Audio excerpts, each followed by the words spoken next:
Hello students, welcome on your YouTube channel universal academy. आज से हम अपनी क्लास शुरू करने जा रहे हैं 11th के लिए और ये हमारी सीरीज होगी क्लास की। और सबसे पहला टॉपिक होगा हमारा ऑन सेट। अब इसके अंदर हमारी जो क्लासेस होने वाली है वो किस सीरीज में और कैसे चलेगी। जैसे हमारी फर्स्ट क्लास होगी तो किस टॉपिक पे होगी, set and description of set. And second class में हम क्या डिस्कस करेंगे, types of set. Third class में क्या डिस्कस करेंगे, subsets. Fourth class Venn diagram and algebra of sets. और फिफ्थ क्लास में हो जाएंगे हमारी सम यूजफुल प्रॉपर्टीज। ठीक है, तो इस तरह से हमारी क्लासेस चलेंगी और ऐसे ही हम डिस्कस करेंगे फ्रॉम टॉपिक। यही हम आज पहला टॉपिक हमारा क्या रहेगा, sets and description of set. आज की हमारी क्लास किस टॉपिक पे रहेगी, set and description of set. सबसे पहले हम बात करें तो सेट क्या होता है, what do you mean by set. तो सेट की एक डेफिनेशन है, विद डेफिनेशन हम इसको समझने के लिए चलते हैं। क्या होगी हमारी definition, set is a well defined collection of objects। देखो अभी हमने बात की कि सेट क्या होता है, set is a well defined collection of objects. तो इसी को पहले हम अच्छे से समझते हैं कि सेट होता क्या है। कि इसमें एक वर्ड यूज हो रहा है कलेक्शन, मीन्स कुछ चीजों को, कलेक्शन ऑफ ऑब्जेक्ट। अब हमने किन्हीं ऑब्जेक्ट्स को कलेक्ट किया है, ठीक है, हमने बहुत सारे ऑब्जेक्ट्स को कलेक्ट किया है, तो उस कलेक्शन को सेट कब बोलेंगे, तो उसके लिए क्या नेसेसरी है, that collection will be well defined. Clear. अगर कोई ऐसी कलेक्शन है, पहले तो वो कलेक्शन होनी चाहिए, देन वो वेल डिफाइंड होनी चाहिए। अगर ऐसा है तो हम उसको क्या बोल देंगे, that collection will be set. अब हम बात करते हैं कलेक्शन मीन्स क्या होगा। मान लो कुछ हमने बोला, मैं आपको बोलती हूं, तो हमें प्रोजेक्ट्स दिए जाते थे कि आप लीव्स की कलेक्शन करके लाओ। ठीक है, हम क्या करते थे अपने प्रोजेक्ट के लिए, लीव्स कौन कौन से ट्रीज की ले लेते थे। हमने ले ली बनियन ट्रीज की, नीम, पीपल, ऐसे डिफरेंट ट्रीज की। आउट ऑफ क्या करते हैं हम, 10 लीव्स इकट्ठी कर लेते थे। ठीक है, हमें और प्रोजेक्ट्स देते थे, फ्रीडम फाइटर्स की फोटो कलेक्ट करो। ठीक है, तो हम क्या करते थे, कलेक्शन करते थे। तो वहां पे हमने कलेक्शन तो कर ली, लेकिन उस कलेक्शन को हम सेट बोल रहे हैं नहीं बोल रहे हैं, वो किस पे डिपेंड करता है। कब वो कलेक्शन सेट बनेगी, जब वो कलेक्शन वेल डिफाइंड होगी। अब ये बोलते हैं मैम डिफाइन तो कर दिया कि वो फ्रीडम फाइटर की है, वेल डिफाइन और डिफाइन में क्या फर्क पड़ रहा है। वेल डिफाइंड का मतलब क्या है कि जब मैं एक ग्रुप ऑफ पीपल को बैठाती हूं और मैंने उनको बोला कि आप कलेक्शन करो 10 फ्रीडम फाइटर्स, ठीक है, तो क्या करेगा, according to the first student आपका ए एंड सेकंड है बी, उसने 10 फ्रीडम फाइटर में किन्हीं भी 10 की फोटोज कलेक्ट की। लेकिन the second person B will also collect 10 freedom fighters photo. लेकिन यहां देखो क्या बात हो रही है फ्रीडम फाइटर में, कि जो ए ने कलेक्ट किए होंगे उनमें हम किन्हीं 10 की बजाय 5 ले लेते हैं, और यहां हम फ्रीडम फाइटर में क्या ले लेते हैं, फर्स्ट नाम लिखेंगे हम किसका, भगत सिंह। ठीक है, आजाद, थर्ड सुखदेव, ठीक है, फोर्थ चंद्रशेखर आजाद, तो हमारा हो गया है राजगुरु। अब देखो हम रानी लक्ष्मीबाई, ठीक है, हमने ये लिख दिया, लेकिन बी पर्सन ने यहाँ पे इनको कंसीडर ना करके इसकी जगह किसको लिख दिया, सही। इसमें इसने 2-3 तो इनको भी सेम मिल गए, मान लो इन्होंने रानी लक्ष्मीबाई लिख दिया,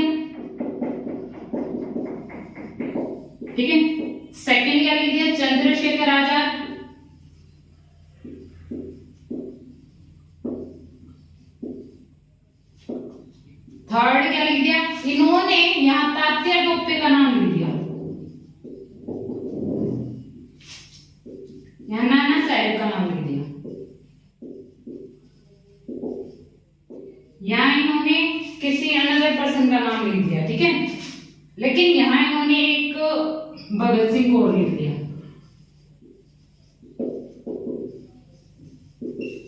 तो यहाँ देखो कि जब मैंने कलेक्शन करने को बोला तो वो ये कलेक्शन तो है, वो भी फ्रीडम फाइटर की, ये भी फ्रीडम फाइटर की, लेकिन यहाँ वेरिएशन समझो कि इस स्टूडेंट ने जो इसके सामने इसको अवेलेबल हुए, हमने फोटोज कलेक्ट करनी थी, इसको जो अवेलेबल लगी, इसको जो अच्छे लगे, इसके जो फेवरेट थे, मतलब इसने कोई भी क्राइटेरिया चूज किया और इन्होंने 5 को सिलेक्ट किया, लेकिन इसने इस 5 को सिलेक्ट किया। तो दोनों की कलेक्शन में कुछ वेरिएशंस हैं, डिफरेंसेस हैं। तो मींस एक कलेक्शन वेल डिफाइंड कब होती है, जब मैं बोलूं कि बच्चों को कि आप ये चीज की कलेक्शन करो, किसी कलेक्शन के लिए बोलती हूँ और from student to another student, ठीक है, किन्हीं दो स्टूडेंट्स में वो कलेक्शन बिल्कुल सेम हो तो ही वो कलेक्शन क्या होगी, सेट होगी। समझ में आया? अब मैं क्या बोलती हूँ, सेकंड कलेक्शन की collection of,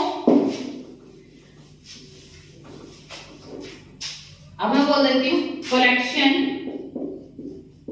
of all positive integer greater than 5 but less than 12। तो यहां क्या बनाएंगे, ग्रेटर देन 5 लेस देन 12, 6 7 8 9 10 11 यही बनेंगे हमारे। तो एवरेज स्टूडेंट में दिस कलेक्शन ना, तो ये कलेक्शन क्या होगी हमारी, सेट। और बात कर लो ऐसे कोई कलेक्शन, मैंने बोल दिया कि collection of vowels in English, collection of all natural number, collection of all topics in mathematics. देखो अब यहाँ पर डिफरेंस समझो। फर्स्ट मैंने बोला collection of all topic in mathematics, ठीक है, मैथमेटिक्स ऑफ क्लास 11th, ठीक है। लेकिन यहां मैंने बोल दिया ऑल, देखो यहां मैंने बोला collection of all topics in mathematics, अब यहां बोल देती हूं कलेक्शन ऑफ ऑल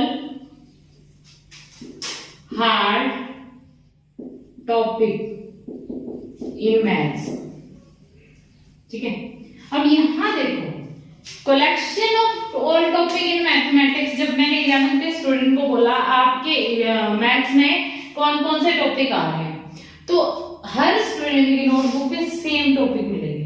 लेकिन जब हम लिखते हैं कि collection of all hard topic in mathematics, तो वहां पे क्या होएगा कि किसी बच्चे को सेट ज्यादा हार्ड लगता है, किसी को रिलेशन फंक्शन हार्ड लगता है, किसी को ट्रिग्नोमेट्री हार्ड लगेगा, किसी को कॉम्प्लेक्स नंबर। तो यहाँ पे हमें स्टूडेंट टू अनदर स्टूडेंट क्या मिलेगी, कुछ वेरिएशंस मिलेगी।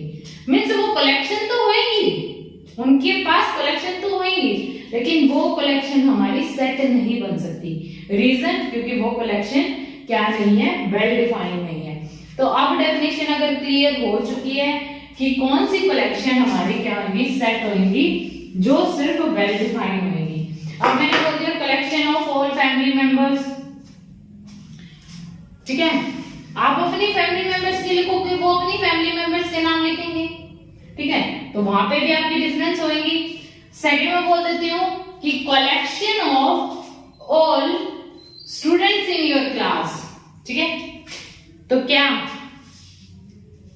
आप सेकंड स्टूडेंट लिखेगा, मान लो बी स्टूडेंट है, ए स्टूडेंट है, ए स्टूडेंट लिखेगा, वो भी अपनी क्लास के सभी स्टूडेंट्स का नाम लिखेगा, बी भी लिखेगा, सभी का नाम लिखेगा, तो वहां कलेक्शन सेम होगी। तो यहाँ पे एक चीज नोट कर लेना रिगार्डिंग कलेक्शन ऑफ और set, every collection is not necessarily set, but every set must be a collection. कि सेट जो है वो कलेक्शन डेफिनेटली होगा, लेकिन every collection is not necessarily set, क्योंकि कलेक्शन बहुत सारी होती है, लेकिन वो कलेक्शन सेट कब बनती है जब वो वेल डिफाइंड होती है।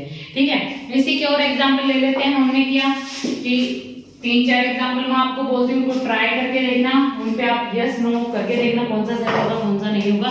फर्स्ट मैं बोलती हूँ 5 most popular cricketer in India. क्या ये सेट होगा? देखो आप करके देखना इसको आंसर, लेकिन ये सेट नहीं होगा। रीजन कि मैंने राहुल को बोला कि आप है ना क्या बनाओ 5 most popular cricketer of India, और दूसरा मैंने किसी अनदर स्टूडेंट साहिल को बोल दिया, तो दोनों क्या करेंगे, जो उसको पॉपुलर लगते हैं अकॉर्डिंग टू हिम वो रैंकिंग देगा, लेकिन साहिल क्या करेगा, कोई डिफरेंट रैंकिंग देगा। दोनों की रैंकिंग सेम नहीं होगी। और पॉपुलर हम एक बोलते हैं ना, किसी एक मैच के अकॉर्डिंग हम किसी को अच्छा किसी को बुरा नहीं बोल सकते। ठीक है, तो पॉपुलर में किसी को, अब हमें पता है कोई विराट कोहली को ज्यादा पॉपुलर बोलेगा, कोई MS धोनी को बोलेगा, कोई सचिन को बोलेगा। तो ऐसे फ्रॉम स्टूडेंट टू स्टूडेंट अलग अलग सबके नजरिए होंगे, जिससे हम उनको क्या नहीं बोलेंगे, सेट नहीं बोलेंगे। नेक्स्ट मैं टॉपिक करती हूँ collection of most famous writer in India. तो यहां भी ये सेट नहीं होगा। अब मैंने इन एग्जांपल्स में एक देखा, most popular, most famous, most interesting, most hard. जहां भी ऐसा लग जाता है ना, जनरली मान लिए चलना मोस्ट मतलब वहां पे कोई फिक्स नहीं बोला गया, सिर्फ ये बोला गया कि most of the hard topic. ठीक है, वो ज्यादा हार्ड होंगे आपके लिए। तो डिफरेंट पर्सन के लिए डिफरेंट टॉपिक्स हार्ड होंगे, लेकिन किसी अनदर पर्सन के लिए कुछ अलग टॉपिक हार्ड होंगे। तो इसके अकॉर्डिंग हम हार्ड टॉपिक क्या नहीं बोल सकते कि from person to person same होंगे। तो इन शॉर्ट में क्या बोल सकते हैं, सेट है वो कलेक्शन वो जो फ्रॉम पर्सन टू पर्सन क्या हो, बिल्कुल सेम हो, तभी हम उसको क्या बोलेंगे, सेट बोलेंगे, नहीं तो वो सेट नहीं होगी। ठीक है, अब सेट के अंदर हमने क्या किया, ऑब्जेक्ट्स की कलेक्शन होती है। तो सेट की नोटेशन क्या होती है, और ऑब्जेक्ट्स मींस ऑब्जेक्ट को मैं एलिमेंट भी बोल सकती हूँ, मेंबर्स भी बोल सकती हूँ। ठीक है, अब देखो जनरली हम जैसे लेडीज क्या लेती हैं, ज्वेलरी सेट लेती हैं, तो वो एक बॉक्स में बंद कर दिया जाता है, और उस सेट में किस चीज की कलेक्शन होती है, एक नेकलेस होता है, इयररिंग्स होता है, टिक्का होता है, ठीक है, रिंग वगैरह आएंगी। तो इन सब चीजों को एक साथ बांध दिया जाता है, कलेक्शन के लिए उन सब चीजों को एक जगह बांध के रख दिया जाता है। तो सेट वाली कलेक्शंस को, और किन की कलेक्शन होगी, एलिमेंट या मेंबर, हम कुछ भी बोल सकते हैं, इस कलेक्शन को हम किस में बाउंड करेंगे, तो ये हो जाएगी हमारी नोटेशन ऑफ सेट क्या हो जाएगी। ठीक है, तो यहां याद रखना सेट को डिनोट हमेशा किससे किया जाएगा, by capital letter, by capital alphabet letter. ठीक है, capital letter, for example ABCDEFGHIJKLMNOP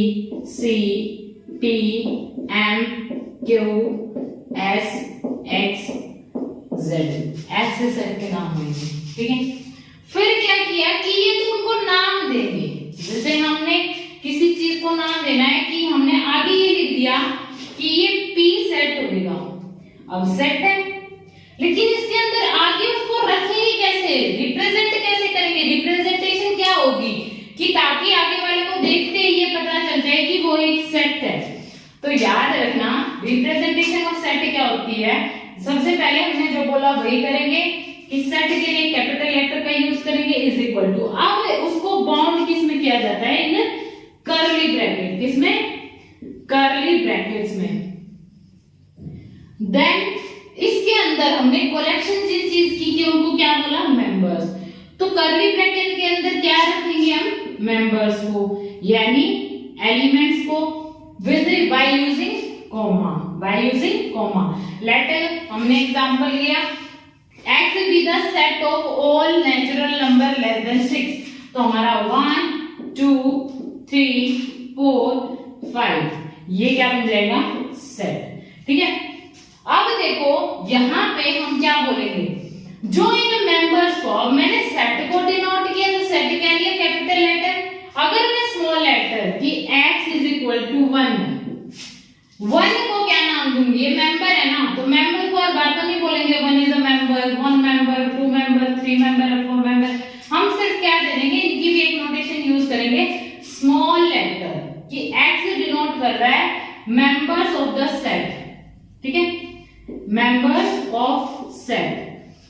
अब क्या बोलेगा, अगर कोई x की वैल्यू उस सेट के अंदर बिलोंग कर रही है, ठीक है, तो उसको कैसे लिखेंगे कि x belongs to set x। ठीक है, जैसे मैंने लिख दिया x is equal to 1, x is equal to 5, x is equal to 6।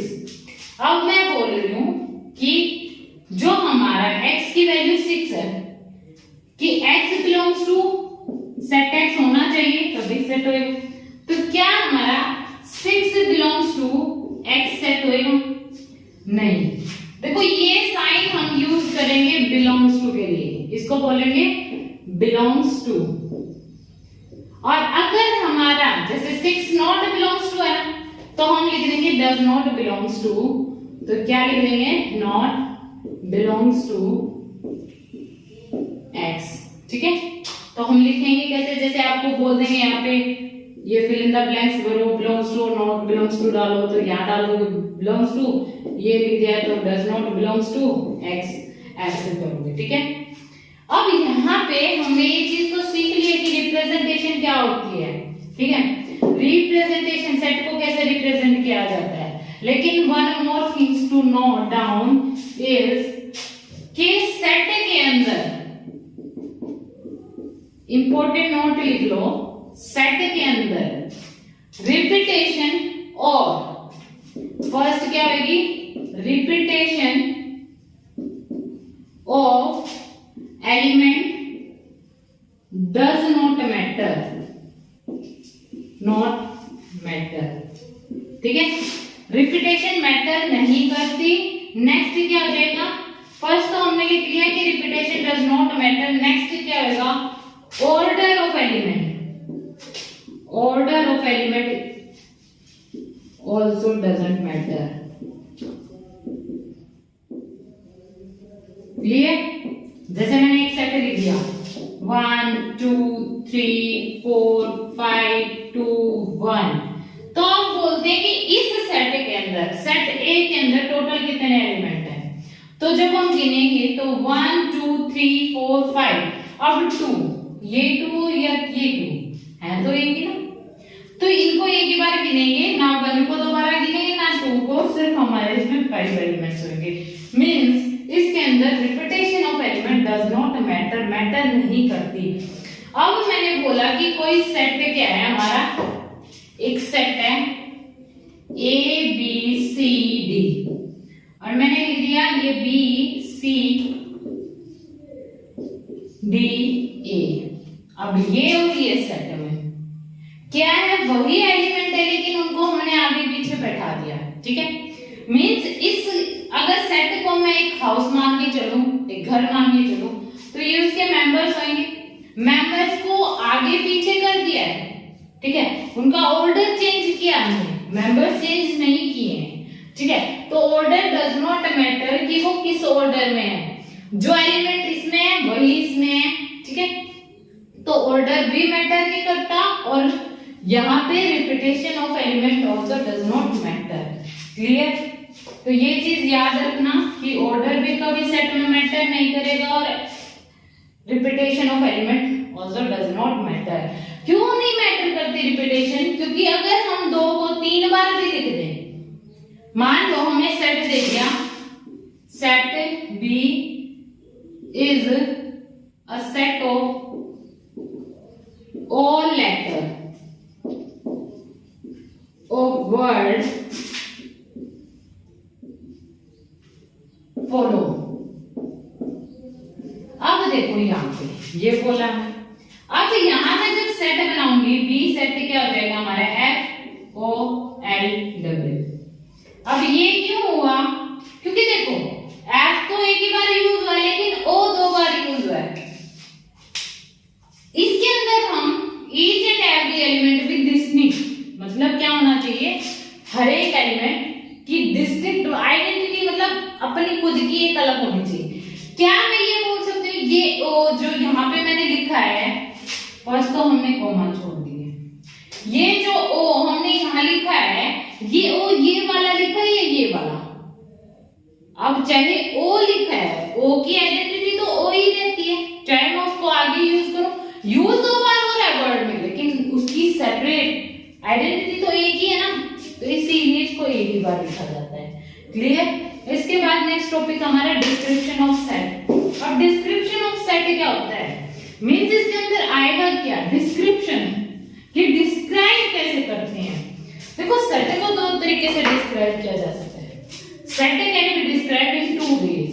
First क्या है हमारी रोस्टर फॉर्म, ठीक है, कि 2 फॉर्म्स में उसको लिखा जा सकता है कि लिखते ही हमें पता चल जाए कि हाँ ये सेट और इसके रिगार्डिंग ये बोल रखा है कि ये सेट इन चीजों का है, ठीक है, इसके अंदर ये एलिमेंट्स है। रोस्टर फॉर्म और सेट बिल्डर फॉर्म। अब रोस्टर फॉर्म को एक नाम और दे देते हैं, टैबुलर फॉर्म। क्या? Tabular form. अब रोस्टर फॉर्म और टैबुलर फॉर्म क्या बोलती है, इसको जनरली याद रखना। इसको याद रखने के आप कैसे याद रखते हो आपने देखना है, लेकिन मैं कैसे रखती हूँ, टैबुलर फॉर्म में क्या बोल रखा है, रोस्टर या टैबुलर फॉर्म में जैसे सेट को डिस्क्राइब किया जाएगा तो वो कैसे डिस्क्राइब किया जाएगा, in this form set will be describe by the element closed. Describe कैसे किया जाएगा, एलिमेंट्स को क्लोज कर दिया जाएगा बाय कर्ली ब्रैकेट, क्योंकि सेट का हमें पता है चाहे ये हो दोनों में कर्ली ब्रैकेट यूज की जाएगी, ठीक है। लेकिन इसके अंदर जो कलेक्शन है, जो एक्चुअल एलिमेंट्स हैं, वो एलिमेंट्स ही लिख दिए जाते हैं, ठीक है। जैसे मैंने फर्स्ट सेट बोला कि एक सेट है नेचुरल नंबर जो क्या हो, कंप्लीट होल स्क्वायर, ठीक है। तो यहाँ पे 0 is a square, complete square, 1 is also complete square, 4, 9 और 9 के बाद आ जाएगा 25। लेकिन यहाँ मैं क्या बोल देती हूँ कि एलिमेंट ये क्या है, ये सेट है, तो इसके अंदर एलिमेंट को सेपरेट कर दिया गया है bye using comma and closed in a curly bracket. Clear? तो इस सेट को बोलेंगे हम, इस फॉर्म को बोलेंगे रोस्टर फॉर्म, कि जिसके अंदर एलिमेंट्स को by the using comma separate अलग कर दिया जाता है, अलग करके शो किया जाता है या रिप्रेजेंट किया जाता है, तो उस फॉर्म को बोलेंगे रोस्टर फॉर्म। इसमें डिस्क्रिप्शन क्या होती है, एलिमेंट्स को डायरेक्टली हमें बता दिया जाता है कि ये एलिमेंट्स है। लेकिन सेट बिल्डर फॉर्म में क्या होता है कि बाय सेट को इसमें कैसे डिस्क्राइब किया जाता है, by the characterize the element. क्या कर देते हैं, कैरेक्टराइज कर देते हैं एलिमेंट्स को और उन एलिमेंट्स को लिखते हैं कि इन एलिमेंट्स में क्या कैरेक्टरिस्टिक्स हैं। अगर इसी सेट को मैं सेट बिल्डर फॉर्म में लिखती हूँ तो कैसे लिखूंगी, तो हम क्या करेंगे, इन वर्ड्स को, इन एलिमेंट्स को कैरेक्टराइज करेंगे, मतलब इनकी कैरेक्टरिस्टिक्स देखेंगे कि क्या है। तो यहां मैं देखती हूँ कि x, अब पहले तो हम x से डिनोट करेंगे क्योंकि इसके अंदर हम एलिमेंट नहीं लिखते हैं, उनकी कैरेक्टरिस्टिक्स लिखते हैं, उनकी प्रॉपर्टीज। और एक तरह से यहाँ डेफिनेशन बताते हैं, जैसे कि हमें क्या बोलते हैं कि नेचुरल नंबर लिखो, ठीक है, तो मैं तुम्हें बोल देती हूँ कि डायरेक्ट नेचुरल नंबर लिख दो कोई 50 से लेस देन, ठीक है। तो ये होमवर्क देते हैं तो हमें डायरेक्ट ये बोल देते हैं ना कि आप चैप्टर फर्स्ट का ऑल क्वेश्चन लर्न करके आ रहे हैं। मैम ये तो नहीं बोलती कि क्वेश्चन ये वाला भी याद करो, ये वाला याद करो, ये वाला याद करो, कि हम पूरे को एक बार बोल देते हैं। तो वही काम यहाँ कर देते हैं, इन एलिमेंट्स को अलग से ना करके ऐसी प्रॉपर्टी देखते हैं और ऐसी यहाँ डेफिनेशन लिख देते हैं जो यहाँ वाली डेफिनेशन है वो चाहे मैं लगाऊं तो ये एलिमेंट को भी सेटिस्फाई करे, इसको भी, इसको भी, इसको भी और इसको भी। मीन्स यहाँ जो कैरेक्टरिस्टिक्स हम लिख देंगे ना वो एवरी एलिमेंट को क्या कर रही होगी, सेटिस्फाई। तो उससे हम लिख देते हैं एक्स इज सच दैट, ये यूज करते हैं। और ये क्यों यूज करते हैं कि जो आगे बोल रखा है ना वो इस सेट के एवरी एलिमेंट को सेटिस्फाई कर रहा है, ठीक है। जो यहाँ डेफिनेशन हम लिखेंगे उस डेफिनेशन की जो जो वैल्यू आएंगी वो इस सेट के अंदर आएंगी ही आएंगी। तो यहाँ मैं लिख देती हूँ x is such that x is equal to, x से क्या होगा, इक्वल टू एन स्क्वायर, कि x किसके इक्वल होएगा, n स्क्वायर के इक्वल होएगा, ठीक है। और n की वैल्यू यहाँ क्या होएगी, n is greater than 0 but less than, देखो यहाँ थोड़ा स्पेस है, n क्या होगा 0 से तो ग्रेटर देन होएगा बट लेस देन क्या होएगा आपका 5, n is greater than 0 but less than 5। अब लेस देन लिख दिया लेकिन इक्वल टू भी होएगा क्योंकि 0 के इक्वल भी पुट कर सकते हैं, ठीक है। तो यहाँ पे मैं करके देखूं, अब देखो कि n की वैल्यूज हमारे पास क्या क्या हो सकती है, n इज इक्वल टू 0 हो सकता है, 1 हो सकता है, 2 हो सकता है, 3 4 5, ठीक है। ये सारी वैल्यूज n की हो सकती है। अब मैं यहाँ पुट कर देती हूँ n की वैल्यू। फर्स्ट क्या होगी हमारी, x के लिए बोला है x इज इक्वल टू 0 का स्क्वायर 0 ही आएगा, 1 का स्क्वायर 1 है हमारा उसके अंदर, 2 का स्क्वायर 2 2 ज़ा 4, 3 का स्क्वायर 9, 4 स्क्वायर 16, 5 स्क्वायर 25। तो इस डेफिनेशन के अकॉर्डिंग हमारा सेट क्या बनेगा, 0 1 4 9 16 25, ठीक है। अगर आपको ये फॉर्म दे रही है तो ये कौन सी दे रही है, सेट बिल्डर फॉर्म, और इसको जब कन्वर्ट करोगे तो आप ऐसे कन्वर्ट करोगे इन रोस्टर फॉर्म, क्लियर है। तो ऐसे करना होता है कि आपको लेट कर लो, आगे क्या दे रखा होगा, roster form and set builder form दे रखी होंगी, आपने उनको कन्वर्ट करना है। जब आपको रोस्टर फॉर्म दे देंगे तो सेट बिल्डर में, सेट बिल्डर फॉर्म दे देंगे तो रोस्टर में, ठीक है। तो अभी कुछ एग्जांपल करेंगे, 2 2 3 3 इनके रोस्टर और सेट बिल्डर के। सिर्फ हमें याद रखना है कि रोस्टर फॉर्म से सेट बिल्डर में कैसे कन्वर्ट करना है, कैसे डिस्क्राइब करते हैं सेट बिल्डर में और कैसे करते हैं रोस्टर फॉर्म में। तो हम पहला एग्जांपल लेते हैं, ठीक है। फर्स्ट हमें दे रखा है set A is equal to, यहां पे हमें दे दिया 1 8 27 64, ठीक है, ये चीज दे दी हमें। अब यहाँ पे क्या होगा, मैं क्या लिख सकती हूँ कि ये एलिमेंट है, लेकिन यहाँ पे मेरे को क्या प्रॉपर्टी दिख रही है, मैं अगर देखूं ये 1 का क्यूब है, ये 2 का क्यूब है, ये 3 का क्यूब, ये 4 क्यूब, तो मेरे को पता चल रहा है कि x जो एलिमेंट्स है, तो मैं इसको जब सेट बिल्डर फॉर्म में कन्वर्ट करूंगी तो मैं क्या लिखूंगी, x जो एलिमेंट है इसके वो कैसे लिख रहे हैं, such that x is equal to some n number, उनका क्यूब करने पे मेरा ये वैल्यूज आते हैं। याद रखो इनकी वैल्यू ये आती है, ये x की वैल्यूज हैं।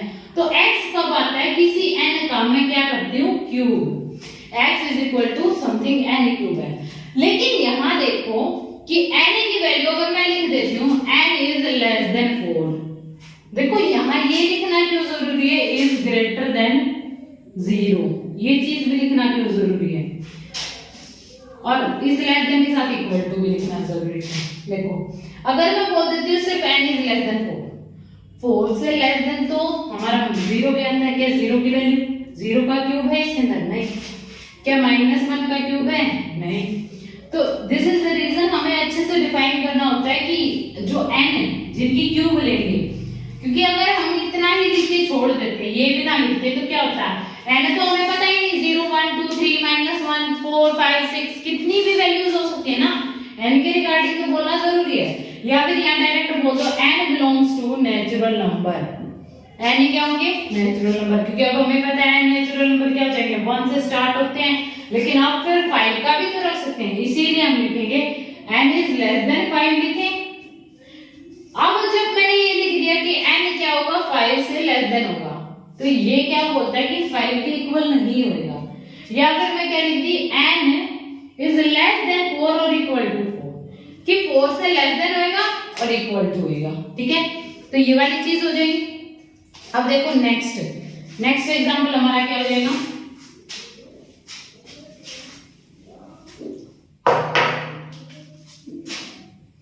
अब मैंने स्क्वायर वाला किया था, वहां देखते हैं कि a is equal to x such that x is equal to p square, ठीक है। x पहले तो मैंने सेट बिल्डर का देने लगी एग्जांपल, हम क्या करते हैं रोस्टर फॉर्म का ही करते हैं। a is equal to 1 4 9 16 25। इसको अगर हम किसमें सेट बिल्डर फॉर्म में कन्वर्ट करना चाहते हैं तो वही देखो a क्या होगा जिसके अंदर x element such that x define क्या कर देता है कि x इज इक्वल टू क्या होगा n square, x is equal to n square. अब n के रिगार्डिंग देखो 1 किसका स्क्वायर होता है, चाहे मैं -1 का करूं या 1 का करूं बोथ नंबर का स्क्वायर बनेगा। तो मैं यहाँ पे क्या बोल देती हूँ कि n की वैल्यूज क्या होंगी, n की वैल्यूज क्या होंगी हमारी, n इज ग्रेटर देन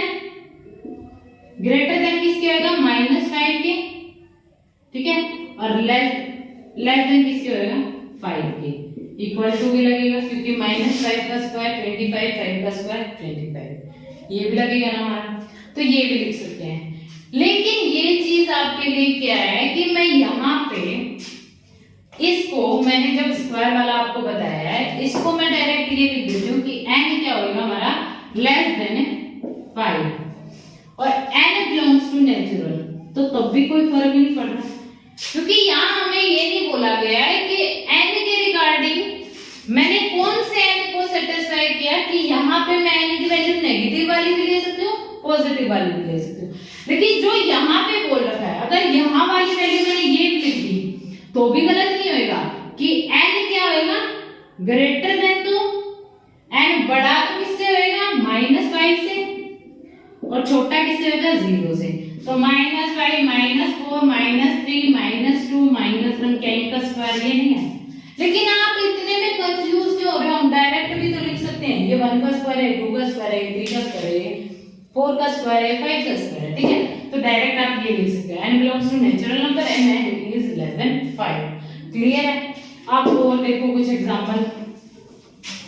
अब हमें क्या बोल दिया गया है, नेक्स्ट हमने क्या करना है, from set builder to roster form लेके आना है, ठीक है। कोई ए सेट है जो डिफाइन कर रहा है x सच दैट, ठीक है, ए सेट है वो डिफाइन कर रहा है x such that x is a letter of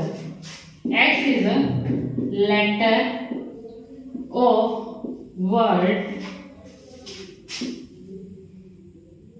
x is a letter of word, follow तो हम कर चुके हैं, कोई और वर्ड ले लेते हैं, क्लासरूम, ठीक है। तो अब बनाएंगे इस क्लासरूम वर्ड के लेटर्स को, जब हमने सेट बनाना तो ए सेट क्या हो जाएगा C L A। अब S एक बार ही लिखना है, पहले ही बता चुके repetition does not matter, R O भी एक बार ही लिखेंगे, M ये बन जाएगा हमारा सेट, ठीक है। इसके अंदर ये रोस्टर फॉर्म कैसे हो गई भैया, हमने इनके लेटर्स को बाय यूजिंग कॉमा सेपरेट कर दिया है। क्लियर। नेक्स्ट हम एग्जांपल करेंगे,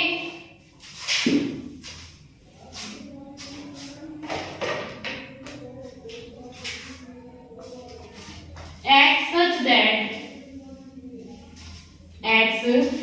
that x minus 3 is equal to 7, ठीक है। तो ये ऐसे भी हमें डेफिनेशन दे देंगे, तो यहाँ से क्या आ जाएगा x की वैल्यू 4 आ जाएगी, सिर्फ 4 एलिमेंट आ जाएगा, ठीक है।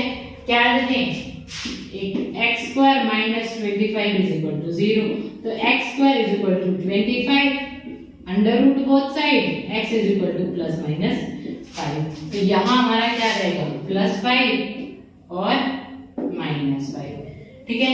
क्लियर। अब और एग्जांपल ले लो जिनको हमने किस में लाना है, इन रोस्टर फॉर्म, ठीक है, जिसको हमने किस में लाना है रोस्टर फॉर्म में। सेट क्या डिफाइन कर रहा है, एक्स सच दैट, एक और एग्जांपल ले लेते हैं, x such that x is a month of year, x is a month of year having 31 days, ठीक है, हैविंग 31 डेज। तो यहाँ पे हमारे कौन सा बनेगा, एक्स सेट के अंदर जनवरी आएगा, मार्च,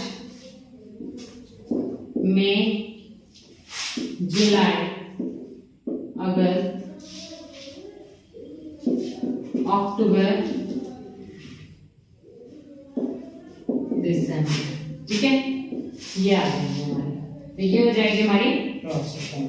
तो ऐसे ही हम क्या करेंगे, कुछ प्रैक्टिस करनी है कि कुछ रोस्टर फॉर्म से आपने सेट बिल्डर में कन्वर्ट करने हैं, कुछ सेट बिल्डर से रोस्टर फॉर्म में कन्वर्ट करने हैं, और ये आपका फर्स्ट टॉपिक कंप्लीट हो गया, set and description of set. और नेक्स्ट क्लास में क्या होगा, आपका नेक्स्ट टॉपिक होगा टाइप्स ऑफ सेट। और अगर आपको हमारी वीडियो अच्छी लग रही है तो प्लीज सब्सक्राइब कर लें चैनल को, ताकि आपको आने वाली हर क्लास की आप पढ़ सको, क्योंकि हमने क्लास आपके लिए ही शुरू की है।